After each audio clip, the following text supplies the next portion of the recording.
serious, teachers of Reddit, have you ever taught a legitimate genius? What made them so smart? I teach preschool, had a 2-year in my class reading middle elementary level chapter books.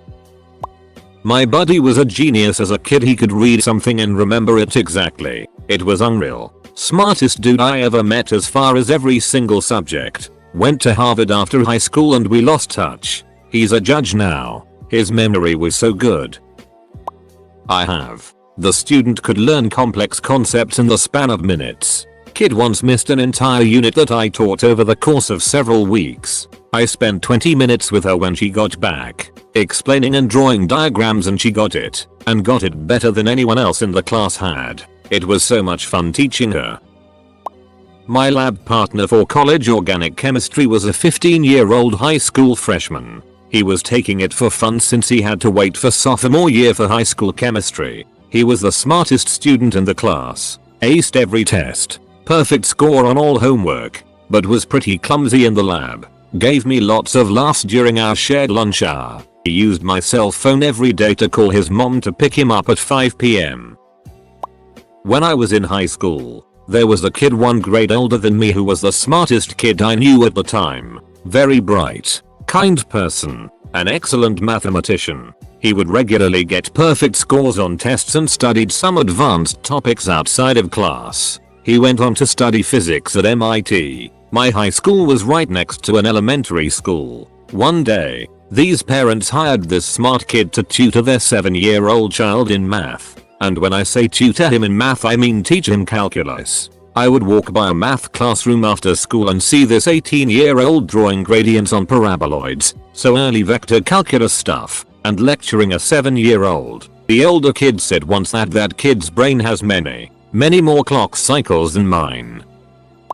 I attended math classes with someone that was a literal Rain Man. As a junior, he completed all the undergraduate and master's level math courses his elite university had to offer. They sent him to a special math program we were both in to challenge him further. He skipped 16 weeks of our very difficult advanced graduate level math courses to play video games, but aced his midterms and final exams, which included oral exams. He scored perfect on every standardized test he took, including SAT, Gray, Math Gray. I never saw him put any effort whatsoever into anything he did. He also published in difficult areas of pure mathematics as an undergrad. He seemed to know everything about math and seemed as if his professors were below him. He ended up completing a PhD from an elite university in pure math. One of the smartest people I ever met. He was also very bizarre in his behavior.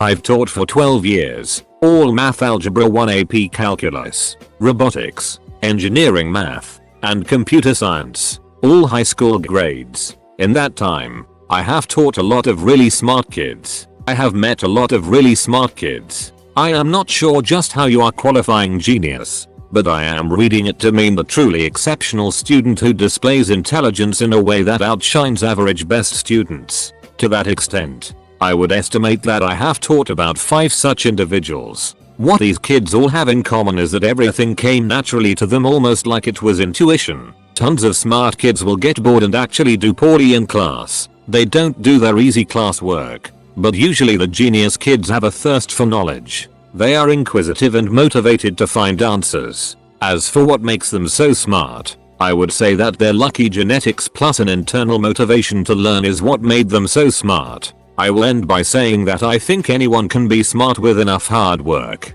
Depending on your genetics, your environment, and your determination, it may take a little bit of work or a whole bunch of work.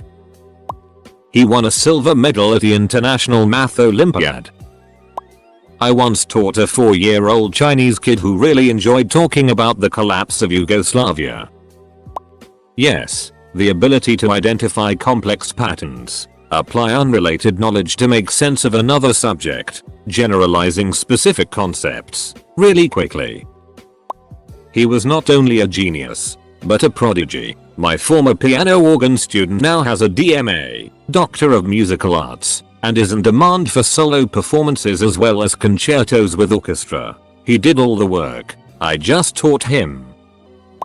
Yep, a few. One was a genius in math, not the subject I teach. and the other is a genius when it comes to writing, research, reasoning, etc. What makes them both so smart is probably a combination of environment. They both have very supportive families and an intense desire to learn on their own. Both of these guys did way more independent learning on their own than what they got in school. And the math kid is now in grad school working on electromechanical engineering and has been published multiple times. The philosophy kid is doing his own thing and writing books.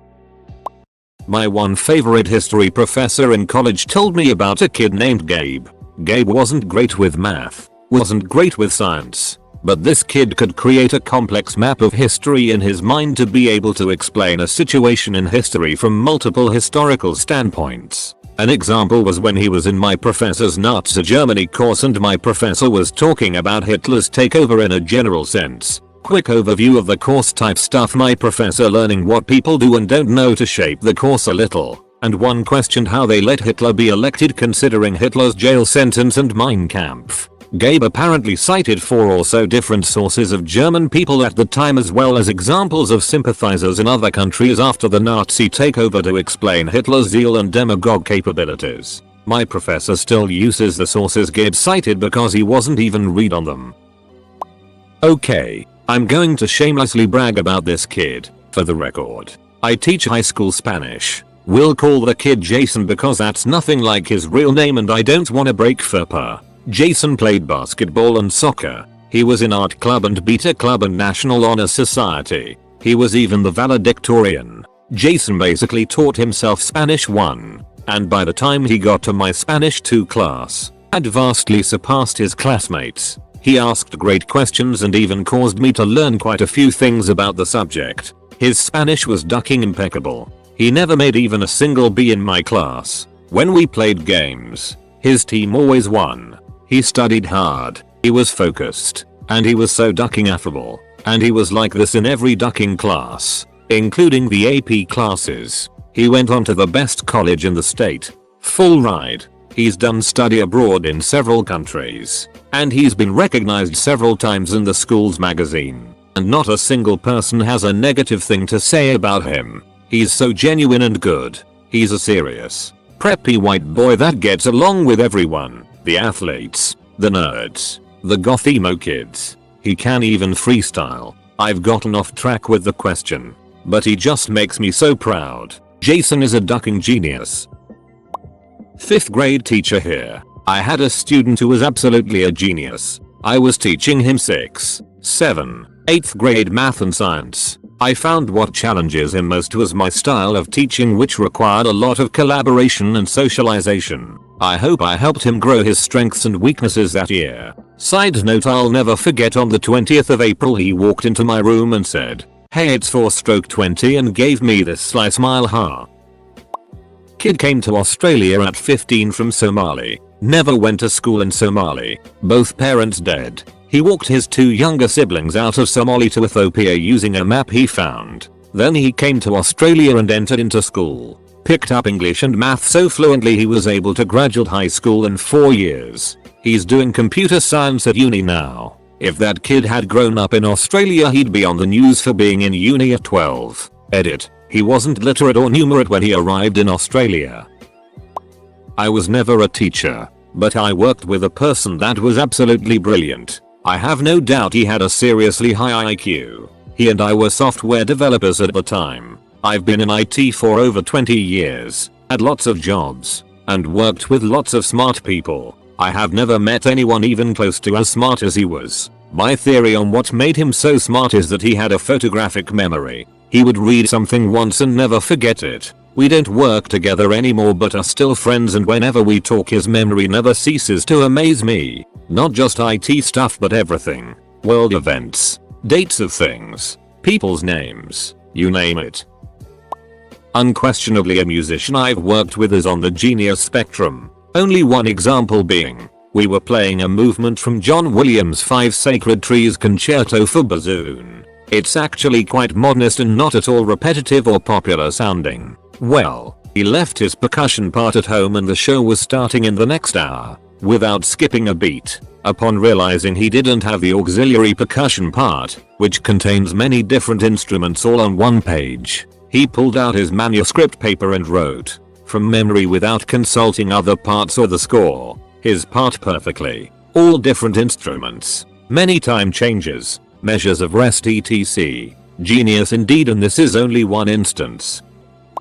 I taught a girl who was an absolute genius. She hated it when I or other people called her that, because she didn't think she was. The main thing that set her apart was her ability to understand a concept as well as the significance that concept had to other areas based on me explaining something orally once. Most students wouldn't realize that class had started yet by the time she already figured out my lesson. See, most students, after several attempts at me explaining something, will just memorize my explanation word for word and regurgitate that on the test because they still don't understand what on earth you're talking about. Bright students, they actually figure out what you're talking about and can explain it in their own words. But this girl, she not only understood, but then applied it to other areas. That's why she was brilliant.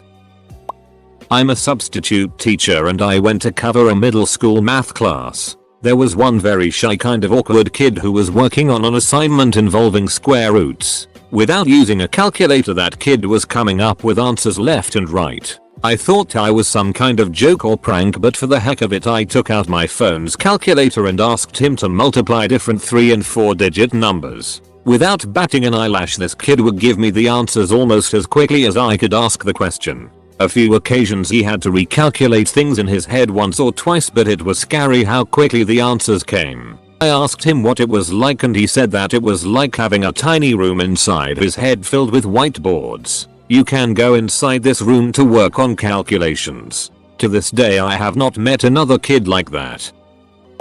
I did not personally teach him, but he was a student at the school I taught at and the son of a co-worker. He was on Jay Leno as a kindergartner, on account of his in-depth dinosaur knowledge. I don't know if he was a textbook genius, but he was probably the closest I've seen. The last I saw of him was when he was in 7th grade. I changed schools following that year. His personality was very similar to what can be seen in the Leno video. I didn't know him well, but if I happened upon a classroom with him in it, he wouldn't hesitate to casually begin explaining a topic in depth. It was as if us not knowing each other was immaterial. He was just programmed to share his vast knowledge with anyone who happened by, and it was never holier than thou. He always had a conversational tone that conveyed he really just had a lot going on up there. From a quick check, it appears as though he's now studying paleontology at a private college in state.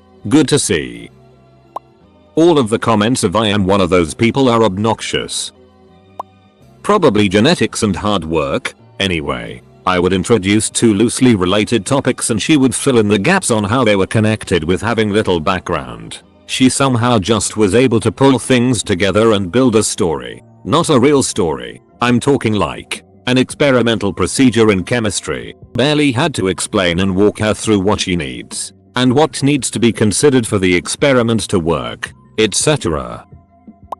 My uncle is a genius. Has an IQ of 154. He had serious problems. He would always talk down and look down to everyone. He was the youngest of 6 kids, who were all smart, and as a child would throw fits at dinner saying how no one would listen to him. Obviously his siblings didn't give a it and were busy chowing down. In the end, he never really adjusted to life or kept a job because he didn't respect his bosses. I guess it's not the end and he's still alive, but his personality and brains has kept him from really reaching his abilities.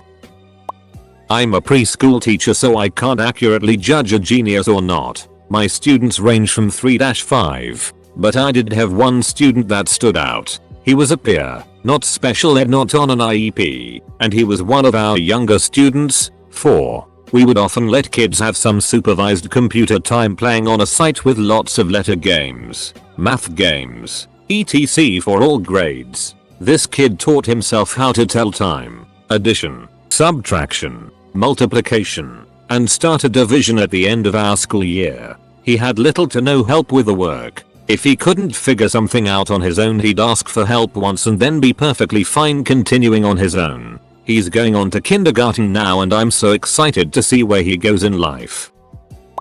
7th grade life science teacher. A girl I taught this year was basically great at every subject. I always sort of felt like the lab partner that was not prepared for the day. She had raw talent and great genetics, but the thing that set her apart from the others was effort. She wanted to learn and spend time learning. She was quick with everything and it came naturally, but she always gave it 100%. We had to give awards out to our students at the end of the year and I decided to not award her for her smarts, since those are the awards she always receives. Instead I gave her the award for greatest effort displayed by any student. She also is probably going to the Olympics in a couple of years, so she's got that going for her, which is nice.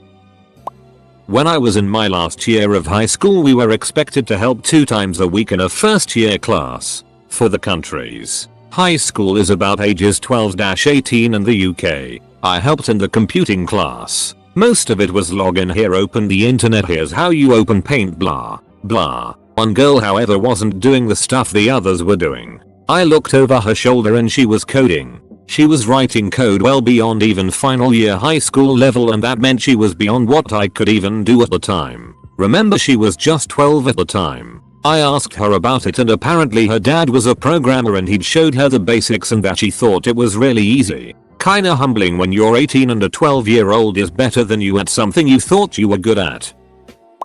I'm not a teacher by profession, but coincidentally was thinking about a similar topic while showering. Yes. Shower thought. What is true intellect? From my years of experience with all sorts of people from children to adults, students to business professionals, artists and philosophers, at least self-proclaimed head, etc. The one common trait I find among people I consider truly intellectual and genius is their seemingly natural ability to understand or observe truth as objectively as possible. I find this is often achieved by having the absence of ego when observing things and also ridding themselves of the idea of difficulty. They don't think, at least I believe, things are hard. They simply are, as that are, and it's up to them to take the time to figure it out. Now it's not to say these people aren't egotistical or self-centered or anything, though I often find that they aren't. But at least when it comes to solving problems or observing truths, they manage to put their ego aside. I casually dated a genius, graduated high school in 5th grade, was finishing up a PhD in neuroengineering at an Ivy League school when I met him at age 23. He told me that he felt really lucky his parents noticed his knack for building computers early on and put him in an accelerated program, or else he thinks he would have become highly destructive as he got older. I will say he fulfilled every stereotype of a savant you can't name and then some. No empathy, emotional maturity of a 12-year-old. The ethical compass of a graphing calculator. Which is to say he was pragmatic to a fault and felt no guilt if he got away with something. Things that may have also been related. He was into a lot of freaky sexual it, and was astonishingly frank about all of it. This is admittedly what I liked about him. He also idolized Justin Bieber before his comeback. One day I asked him point blank if it's because he saw himself in Bieber, and he said, come to think of it, yes. What a ride that was.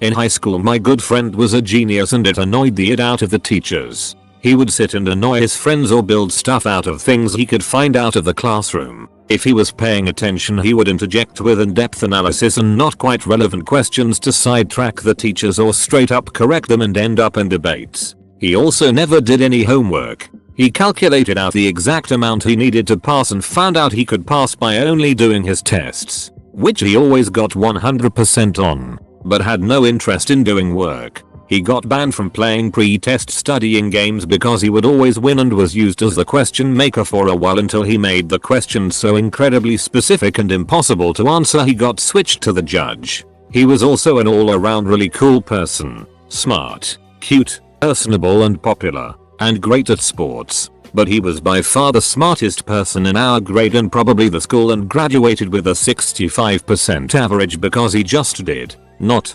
care.